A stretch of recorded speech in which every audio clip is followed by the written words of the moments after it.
তুমি যদি এই বয়সে এসে ব্যায়াম না করো তাহলে কি হবে? কি আবার হবে? আমার শরীরে মাসল তৈরি হবে না, আমাকে দেখতে খারাপ লাগবে এমনটা নয়। তার সাথে তোমার শরীরে নানা সমস্যা দেখা যাবে, যেমন হৃদয় রোগের ঝুঁকি, মানসিক চাপ বাড়বে ও শরীরে নানা রোগ দেখা দিতে পারে। তুমি বিশ্বাস করবে না, আজকে জিমে আমার একজনের সঙ্গে দেখা হয়েছিল যার বয়স 85 বছর এবং তিনি প্রত্যেক দিন জিমে ব্যায়াম করতে আসে।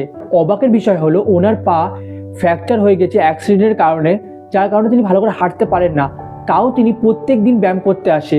তিনি আমাকে এটাও বলেছেন যে তার অনেক বন্ধু ছিল যারা মারা গেছে, তারা অনেক নেশা করতো কিন্তু ব্যায়াম করতো না কোনো দিন। ওনাকে দেখে আমার একটা কথাই মনে পড়লো যে বেশিরভাগ মানুষ ব্যায়াম করতে চায় না, কারণ তারা ব্যায়ামকে একটা শাস্তি বা কষ্টকর কাজ হিসাবে দেখে। তারা মনে করে আজকে ব্যায়াম করতে হবে, কত কষ্ট।